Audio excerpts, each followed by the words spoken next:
제34장. 엘리후가 말하여 이르되, 지혜 있는 자들아 내 말을 들으며 지식 있는 자들아 내게 귀를 기울이라. 입이 음식물의 맛을 분별한 같이 귀가 말을 분별하나니 우리가 정의를 가려내고 무엇이 선한가 우리끼리 알아보자.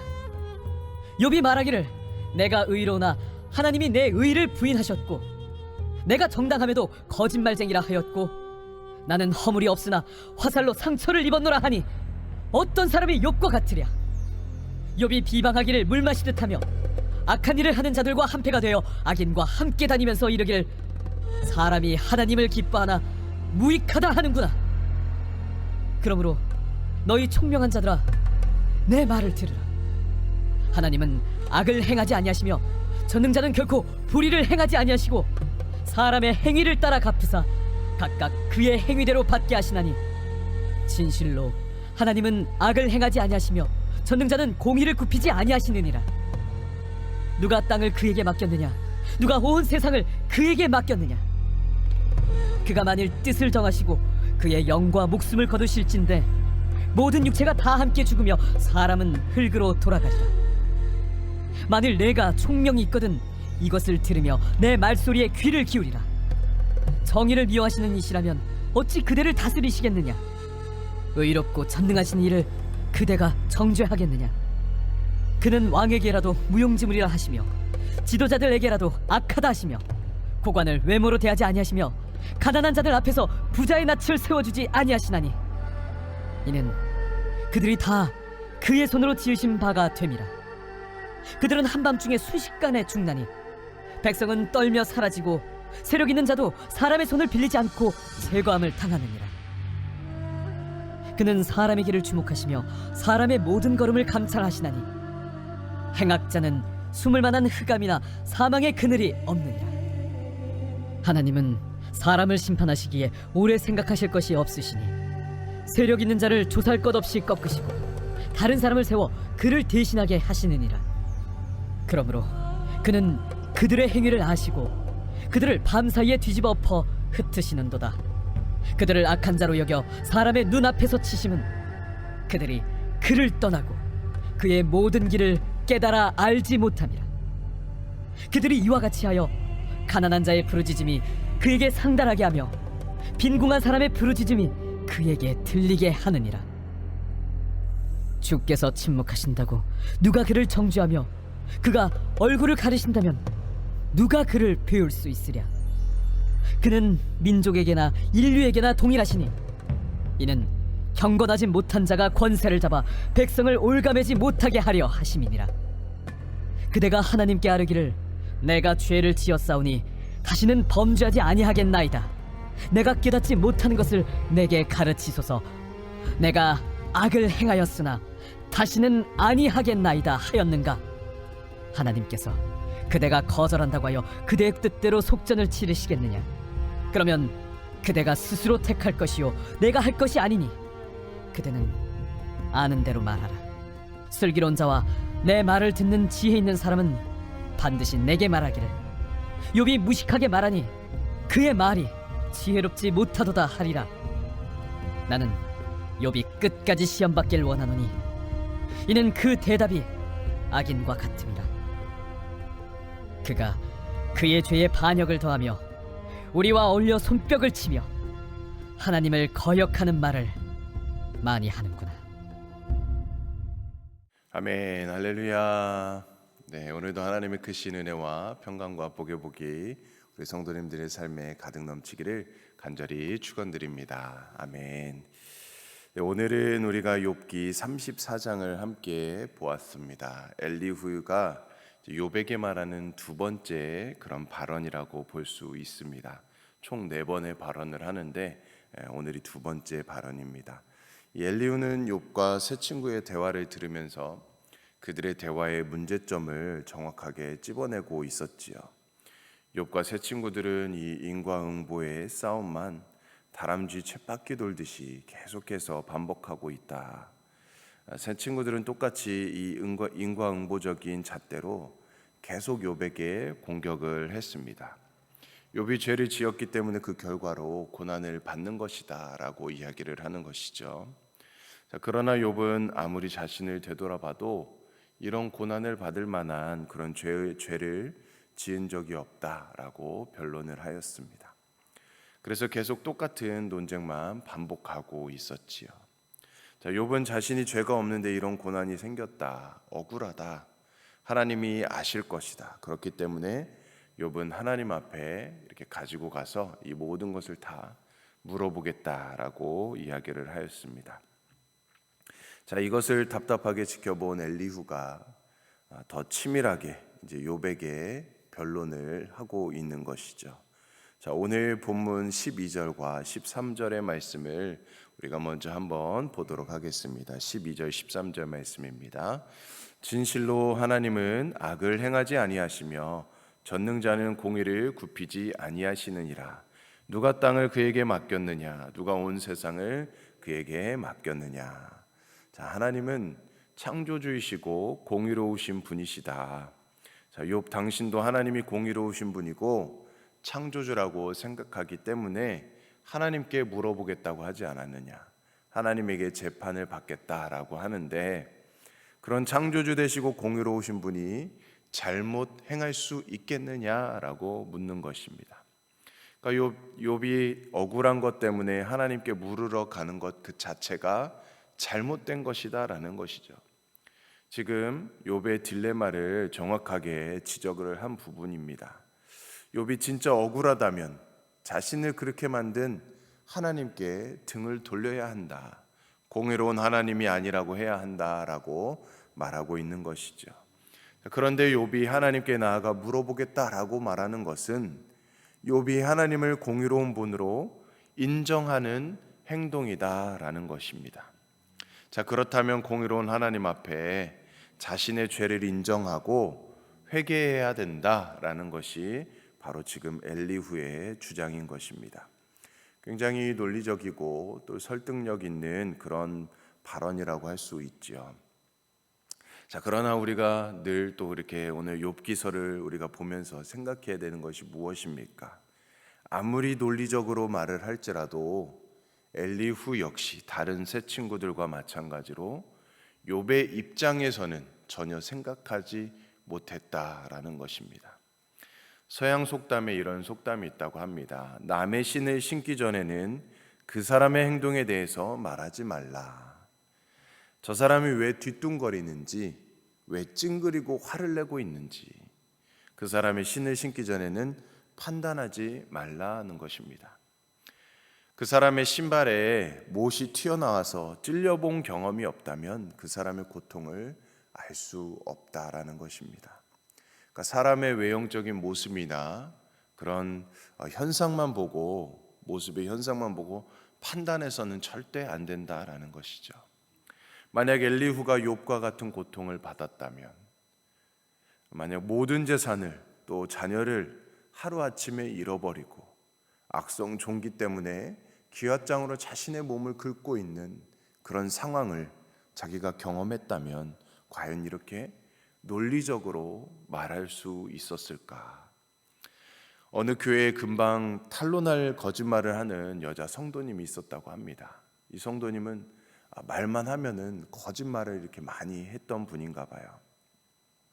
그것도 금방 탄로날 거짓말만 많이 하는 것입니다. 그래서 사람들은 그 모습을 보고 너무 어처구니 없어 하고, 또 아무도 그녀와 대화를 하고 싶지 않고 가까이 대하고 싶지 않았던 것입니다.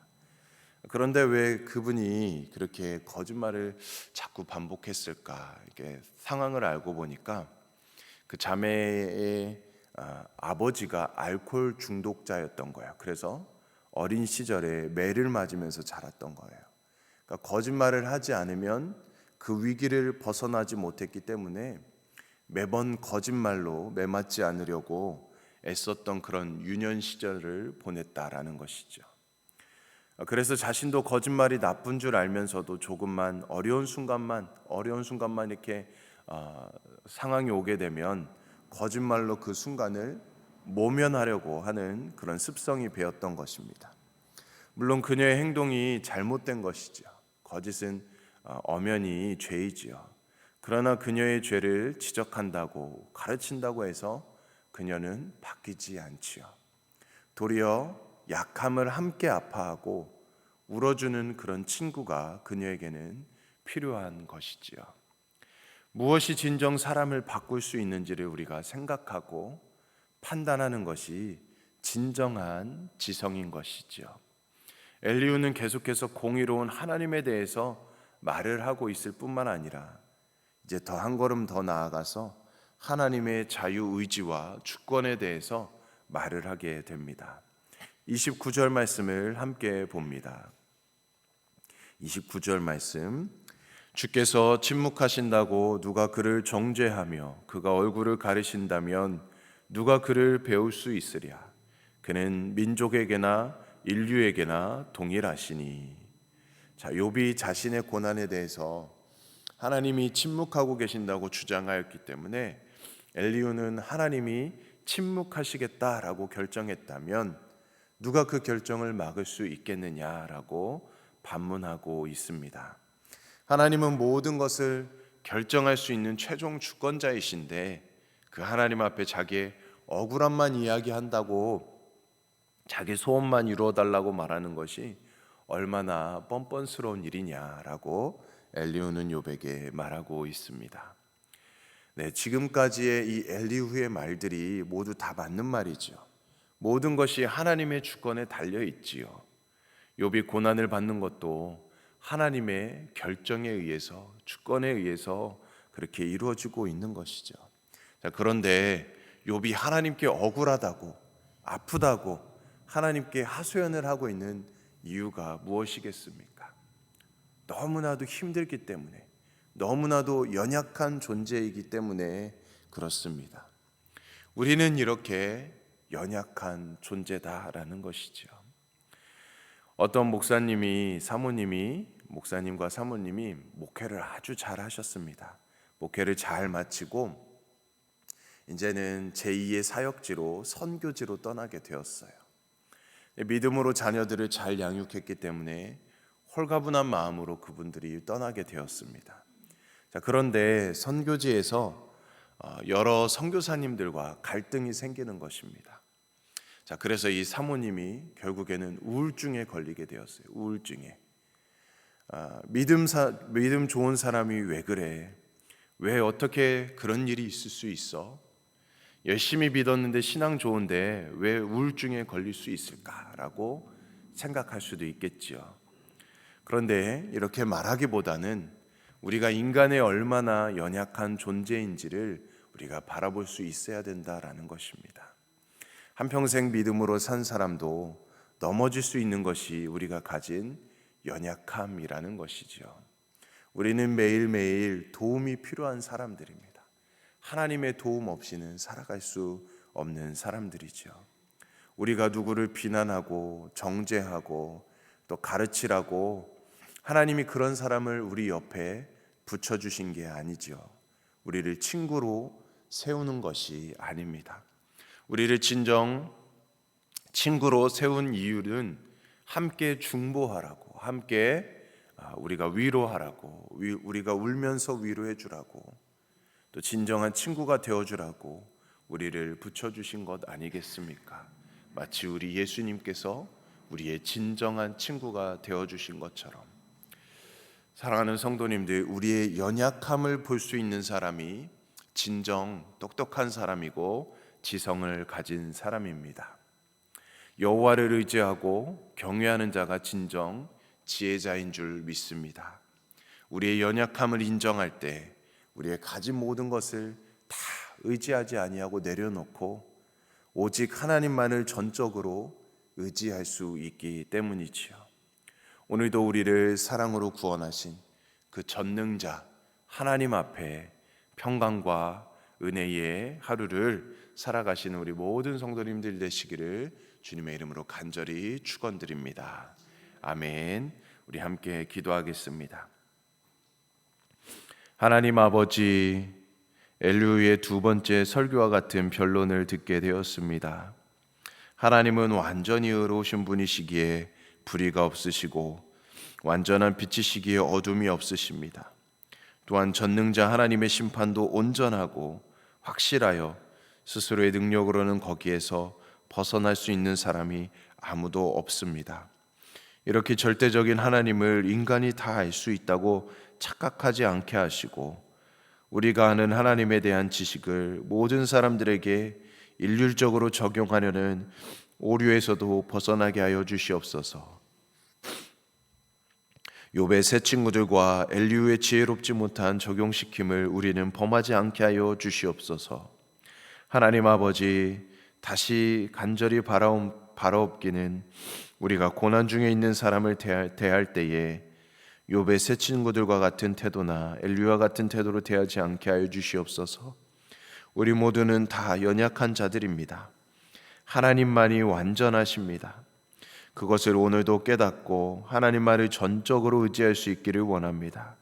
그리고 우리를 통해서 누군가가 주님을 만나는데, 그리고 누군가가 깊이 하나님을 알아가는 데에 쓰임받는 도구로, 축복의 통로로 쓰일 수 있도록 우리의 모든 삶을 오늘도 주관하여 주시옵소서.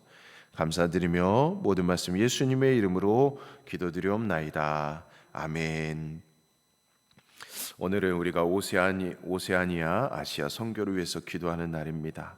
우리 호주 한진구 최현실, 일본 마크앤 레이첼, 일본 히로시마 교회 이상훈 장미숙, OMS 선교회 최춘호 선교사님을 위해서 기도해 주시고, 또 오늘 우리 라준영 선교사님께서 또 우리 미카엘과 또 루시아 이제 또 다른 지역으로 이동하게 되는데, 모든 걸음 안전하게 주님께서 지켜주시고 또 모든 일정을 잘 은혜 가운데 마무리하고 또 멕시코에 안전하게 돌아가서 멕시코에서도 또 귀한 선교의 사역 감당하며 귀한 열매들을 풍성히 맺어갈 수 있도록 인도해 달라고 함께 기도해 주시기 원합니다. 또 오늘은 수요 저녁 예배가 있습니다. 우리가 예배를 사모하는 마음으로, 말씀을 사모하는 마음으로 함께 모여서 주님을 온전히 예배할 수 있는 귀한 날 되게 해달라고 기도해 주시고, 또 우리 사랑하는 우리 다음 세대를 위해서, 또 우리 담임 목사님 총빙을 위해서, 또 우리 성도님들의 평안과 강건을 위해서, 또 우리 각자 개인의 기도 제목을 가지고 시간 주님의 이름 세 번 외치며 간절히 기도하겠습니다. 주여